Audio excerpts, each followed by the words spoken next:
Hola, ¿qué tal? Varias personas me han escrito justamente a raíz del estreno de la película El Código Da Vinci, si es que puedo comentar alguno de los puntos de este código. Algunos, al contrario, se oponen y dicen, mira, no hay que seguir mencionando el tema porque el tema ya es aburrido y se trata de una novela y no hay que darle mucha importancia.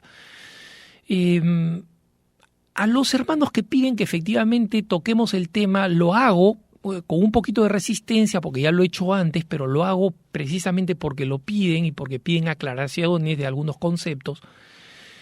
Y a los amigos que piensan que no vale la pena tocar este tema, les recuerdo que Don Bosco tenía un sueño más o menos recurrente, una especie de sueño profético, donde veía una nave del Papa, la nave del Papa y la nave de la Iglesia, que era atacada por otras naves que curiosamente en vez de dispararle bombas, le disparaban libros, ¿no? Y precisamente los libros han sido una de las maneras como las cuales se han transmitido ideas contra la Iglesia. Y el libro de Dan Brown, con su pretensión de realidad, porque pretende que es realidad, los que conocen el libro recordarán que en su primera página él dice que existen hechos sobre los cuales se basa esta novela. Y esos 3 hechos son que el Priorato de Sion, una sociedad secreta que ha conservado grandes misterios sobre la vida de Jesucristo y María Magdalena, existe. En segundo lugar, que existe una organización perversa que se dedica al lavado de cerebros y a técnicas cuestionadas que se llama el Opus Dei, que tiene una sede en Lexington Avenue en Nueva York. Y en tercer lugar, que todos sus comentarios sobre obras de arte y sobre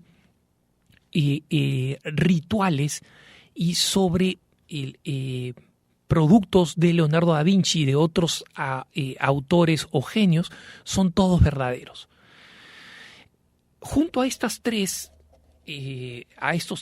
errores que, como vamos a ver, se suman otros 5 más que vamos a tratar de revisar entre hoy y mañana y los días que sean necesarios, ¿no? Es que el cuarto error es que el Código Da Vinci reclama que la Biblia no es verdadera, sino es una invención, que los verdaderos escritos son los escritos gnósticos, ¿no?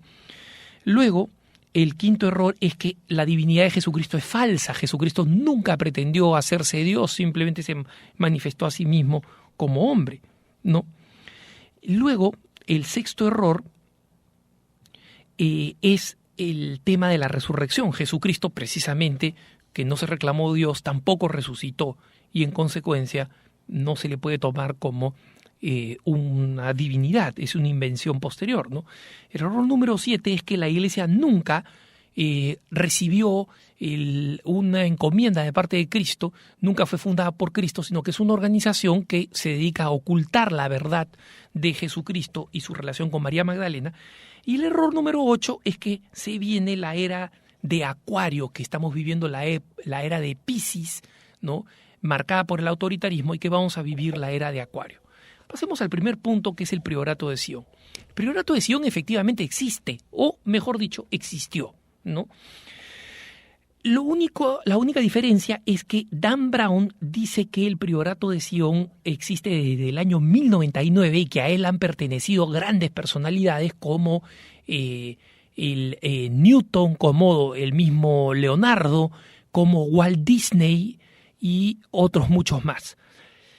Y para eso presenta unos famosos dosieres secretos que fueron encontrados en 1975, que fueron descubiertos, ¿no?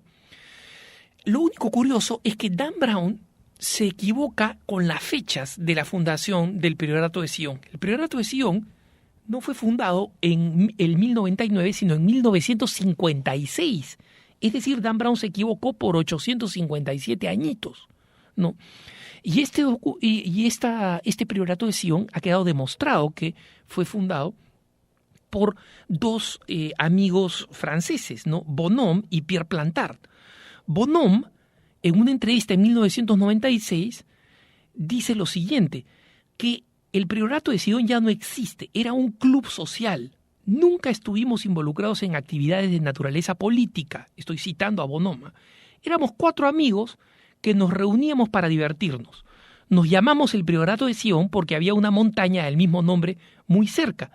Y efectivamente, dice él, mi otro amigo, Pierre Plantard, el otro fundador, siempre tuvo una gran imaginación. Efectivamente, mientras Bonhomme renunció rápidamente, Pierre Plantard, que había estado en la cárcel ya en un par de ocasiones por fraude y estafa, un tipo muy antisemita, inventó estos dossiers secretos sobre los cuales se basa el libro de Dan Brown, los forjó como si fueran antigüedades, como si fueran unos dossiers ocultos, y creó una casta de presidentes, de priores, digamos, del priorato de Sion, llegando hasta él, de tal manera que él se presentaba a sí mismo como un rey, como el sucesor verdadero de los reyes merovingios franceses, ¿no?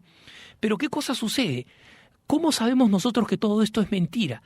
Es que él fue denunciado por estafa por todas estas afirmaciones y el juez Thierry Jean-Pierre, un juez muy importante de la corte europea, no solamente de la corte francesa, comprobó ante un jurado que todas estas afirmaciones de Pierre Plantard eran falsas y lo obligó bajo juramento a retractarse y a reconocer que todo había sido un montaje y una mentira. Plantard lo hizo públicamente para evitar irse a la cárcel y fue advertido que no podía seguir jugando con la ley francesa presentando artículos o documentos forjados para tratar de defender algo inexistente. Es más, el mismo juez ordenó la revocación de la autorización de la creación del priorato, que había sido registrada, como digo, en 1956. Y el priorato de Sion, su permiso de funcionamiento fue revocado en 1993.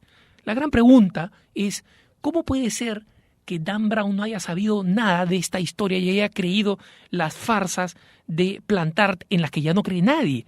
¿Y cómo podía él comenzar a escribir un libro sabiendo que el priorato de Sion no solamente había surgido en 1956, sino que para 1993 la justicia francesa, por considerarlo una farsa, había fallado contra ella?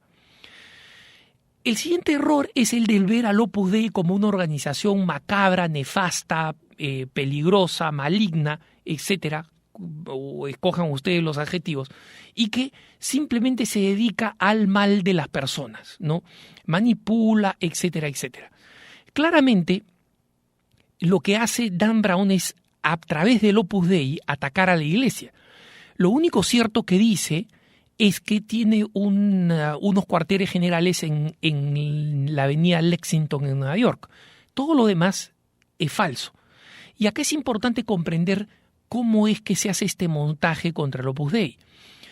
Al Opus Dei se le achacan cosas que en realidad Dan Brown quiere achacárselas a la Iglesia, pero como decía Chesterton, la Iglesia es tan grande, tan extensa, tan antigua, que cualquier insulto que le arrojen, primero va a ser cierto, y segundo, no va a describir la integridad de la Iglesia. Si alguien dice la Iglesia es estafadora, bueno, hay estafadores en la Iglesia, tiene razón, pues. Alguien dice la Iglesia tiene unos mediocres que no sirven para nada. Existe gente mediocre que no se esfuerza dentro de la Iglesia y en consecuencia también se aplica. Pero para poder atacar a la Iglesia es necesario atacar a una de sus organizaciones emblemáticas. Por ejemplo, Dan Brown dice en el Código Da Vinci, la Iglesia tiene 2000 años de experiencia ejerciendo presión a quienes amenazan con dar a descubrir sus mentiras. O sea, es una organización nefasta, ¿no? La Iglesia no empleará a cruzados para asesinar a los no creyentes hoy en día, pero su influencia no es menos persuasiva y no menos insidiosa. O sea, lo que quiere en última instancia es tratar de tomar una organización concreta, específica, limitada, y convertirla en una especie de bolsa de boxeo para golpearla mientras se golpea a la Iglesia. Y efectivamente, al final, Dan Brown lo que termina haciendo es que termina mostrando que lo que le critica al Opus Dei son cosas que se criticarían a la Iglesia. Por ejemplo, enseñar y transmitir la fe, promover la coherencia entre la fe y la vida cotidiana, llevar la fe al ámbito público, proporcionar dirección y consejería espiritual a las personas que lo necesitan, alentar a que la gente se utilice en los sacramentos. Todo eso forma parte de la Iglesia Católica, pero para Dan Brown, la única iglesia aceptable es una iglesia que se convierte en algo completamente blando, algo que no se practica, algo que es insegura de sí misma, y así el único catolicismo aceptable tiene que ser el catolicismo con complejo de inferioridad, ¿no? Es importante que nosotros comprendamos esto porque el Opus Dei en realidad lo único que hace es extender la misión de la Iglesia y ser fiel a ella lo más posible dentro de su propio estilo y su propia espiritualidad. Así que cuando se escoge al Opus Dei, lo que está haciendo Dan Brown es en realidad escoger a la Iglesia de una manera distinta. Vamos a seguir desarrollando este tema. Por ahora, que tengas un buen día.